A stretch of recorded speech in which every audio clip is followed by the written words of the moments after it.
Can you please take care of my mom? I was shocked as I looked down at my husband. He was begging me without even looking away. What do you mean? I stammered, completely at a loss for words.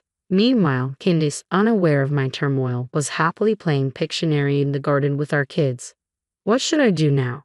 I felt like I was on the brink of despair. My name is Jessie, and I'm a 42-year-old stay-at-home mom. My husband, Cole, is 3 years older than me and works tirelessly as a teacher. Even on weekends, he's busy with club activities and is rarely home. Yet on his days off, he goes out of his way to spend time with us, and we love him dearly. We have 2 kids, our daughter Dina, who is 10 years old and starting to become rebellious, and our son Kenton, who is 5 and full of energy, always running around the local woods. For the past 2 years, we've been living with Cole's mom, Candace, in our in-laws' house. Around 6 p.m., while Candace and I were preparing dinner, she called out to the kids, "Dina, Alicia, dinner's ready." Our kids responded, though called by the wrong names. She also called me Laura, and I responded with a polite, "Okay, thank you, Candace," even though she doesn't recognize any of us properly. We all gathered around the dinner table, and Candace looked content as she finished her meal. "I need to boil some water," she said. "Don't worry, I've got it," I reassured her. "Oh really, how thoughtful of you," she replied. Then she repeated, "I need to boil some water." "Don't worry, I've already taken care of it," I said again. "Oh really, you're so attentive," she responded, satisfied. This repetitive exchange had become normal for us, and the kids didn't even blink. 2 years ago, Candace had a nasty fall, breaking her leg. After a long hospital stay, she became mostly immobile and more forgetful. Each time we visited her in the hospital, her conversations became more disjointed. During this time, my husband Cole made a passionate plea, "I want to take mom in." It threw us into a panic. We agonized over the decision but ultimately couldn't abandon gentle Candace. The kids loved her too, so we decided to take her in. At first, the children were confused, but they saw how happy it made Candace when they responded to her, and they accepted the new living arrangement. We all lovingly referred to her as Candy and lived peacefully together. Then came an unwelcome intruder into her peaceful life, Lillian, Cole's older sister. "How could you let mom do household chores, Jessie? Aren't you ashamed?" Lillian frowned upon seeing Candace sweeping the floor, but doing chores keeps her energetic. Even the doctor recommended it, I protested. "Stop making excuses," Lillian snapped. "You're a stay-at-home mom living off Cole's income and mom's pension. You're like a hyena. Is she really suffering from dementia, or did you just say that so you could leech off her?" Lillian hardly visited but acted as if she knew everything. "Mom, I bought your favorite cake. Let's eat it together," she said sweetly. "Thank you, Jill," Candace responded, happy to see her daughter, but she'd probably forget about Lillian by tonight. I was truly fed up with Lillian, who acted all high and mighty just because she brought some snacks. Cole was the youngest of 3 siblings. His older sister, Lillian, was 5 years older, and his older brother, Jack, was 2 years older. Despite this, we were the ones to take in Candace. Jack often moved for work and Lillian lived far away. Yet they both had the attitude that our family, who lived nearby, should naturally be the ones to take care of her. This always irked me. Cole, on the other hand, was genuinely grateful for how I devoted myself to caregiving. On his occasional day off, he'd take turns with me attending to Candace. Though she occasionally made mistakes or wandered a bit, she was generally calm. Whenever she gave a heartfelt smile and said, "Thank you," it made everything worthwhile. My frustration grew when I thought about how Lillian and Jack would just criticize without actually helping. Then, everything changed. Cole passed away. He collapsed at work, and by the time we rushed to the hospital, it was already too late. I was so shocked I couldn't even cry. For the next month, between the funeral and taking care of the kids, life was a blur. Seeing my children muster the courage to go back to school, I started thinking it was time to figure out our future. Cole had left us some money, but it wasn't enough to live on indefinitely. More importantly, we were living in Cole's family home, taking care of his mother, Candace. Her dementia was getting worse. Sometimes she understood that her son Cole was gone, but other times she forgot. Even so, she felt his loss deeply and often cried like a child. Feeling it was wrong to leave Candace alone, we lived by draining our savings since I couldn't work. 3 months after Cole's death, Lillian and Jack showed up out of the blue. "How long do you plan on freeloading here?" Lillian demanded, exhausted from caregiving and child rearing. I was too stunned to reply. Jack looked down at me arrogantly and began to lecture. Don't you feel ashamed living off our mother's modest pension? I only use Candace's pension for living expenses, I responded. Jack snorted dismissively, though he hadn't contributed a single cent to his own brother's funeral.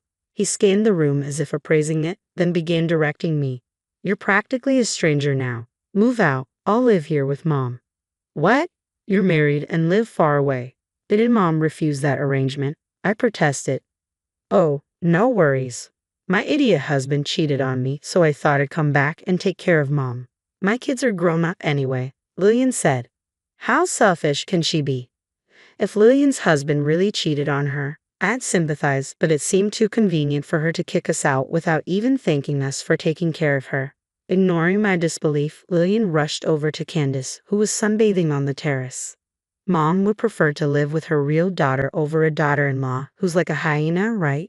Candace, lost in the sunlight, gave a vague reply, but Lillian took it as agreement.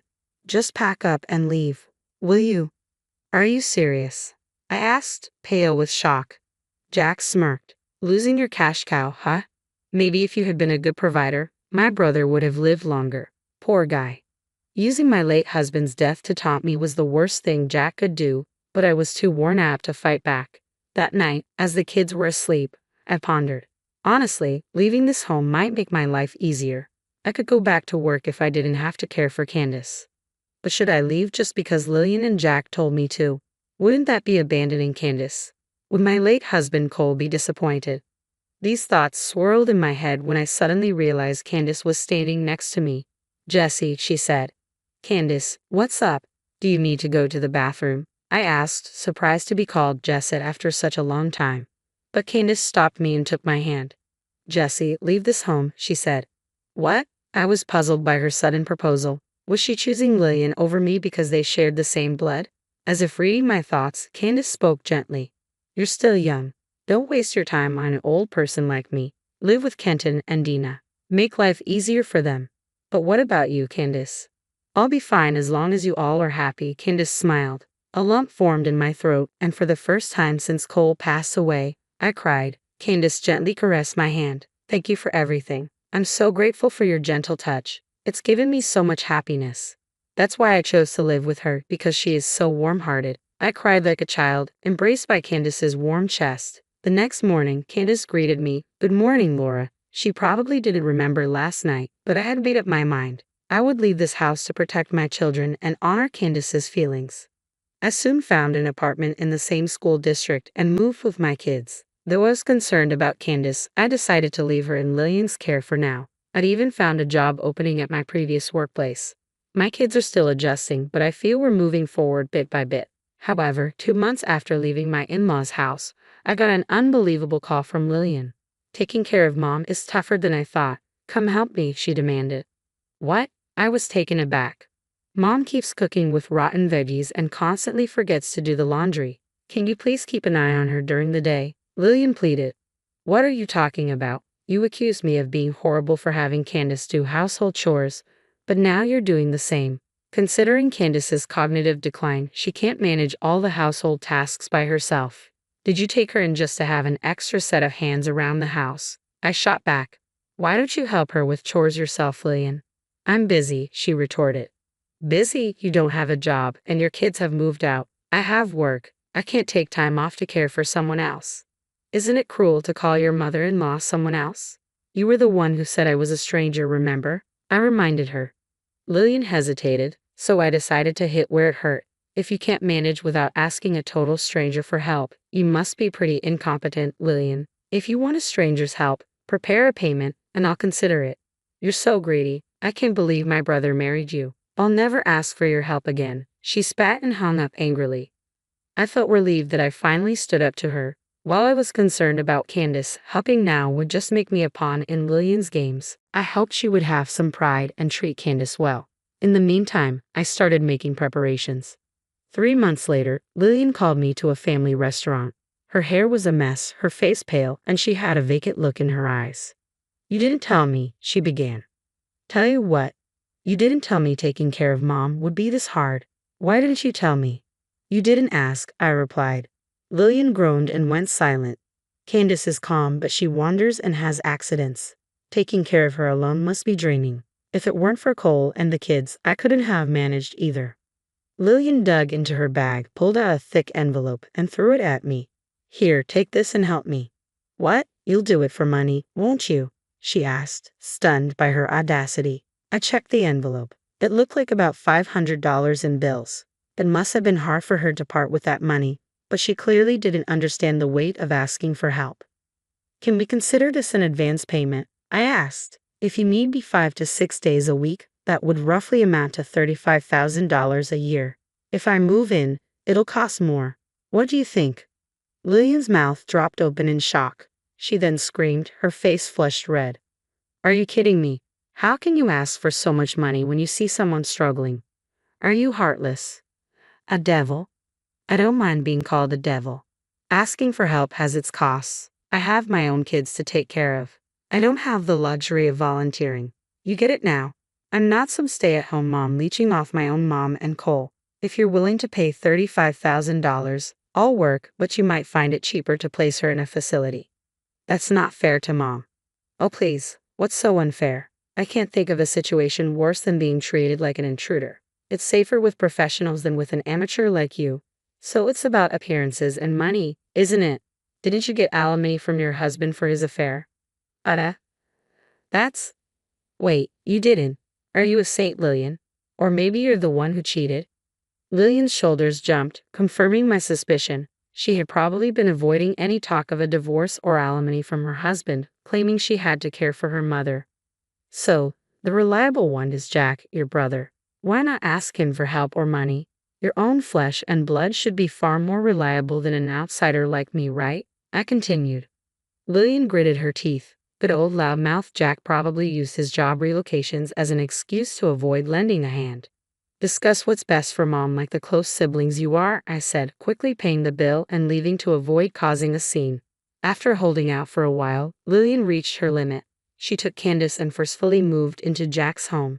Jack's wife and kids, disgusted by the arguments over Candace's care between Lillian and Jack, feared they might get burdened with it too, and left the house. That shows how poorly Jack has been treating his family. Abandoned by his family and at a loss, Jack eventually told Lillian and Candace to leave the house. He said he'd pay for Candace's stay at an assisted living facility. About a year ago, Lillian, once full-bodied, had become incredibly thin. She told me, I'd decided to put Mom in a facility. I'd been researching for 6 months and immediately suggested the perfect nursing home for Candace. Lillian, like a shell of her former self, was talking incoherently, but I took it as consent and started the admission process. Finally, Candace found her new home, and I could visit her too. Now, there's no need to worry about both of us collapsing, nor will we be berated by Lillian and Jack. I can talk to Candace freely and peacefully. This is the best way I can give back while raising my own children. Candace gently patted my hand, making me tear up, just like she used to. Something sad happened, huh?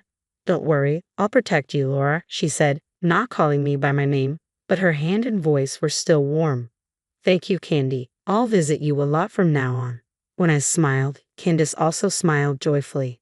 Since then, Candace has been peacefully living in the facility I chose for her. I heard Candace's family were fishermen, so I selected a quiet facility with a sea view.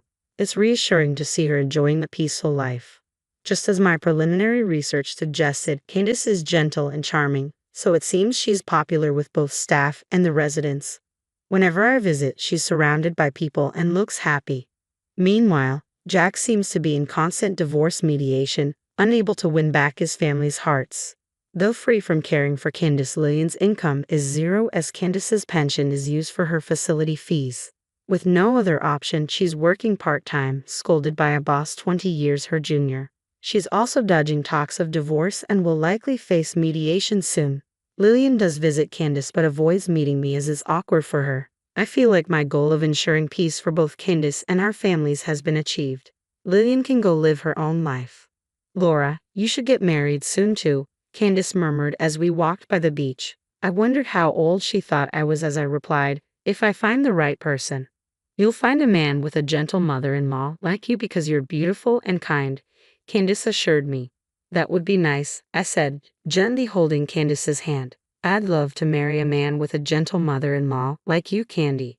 The comforting sound of the waves washing up on the sandy shore resonated in our hearts on that warm spring day by the ocean.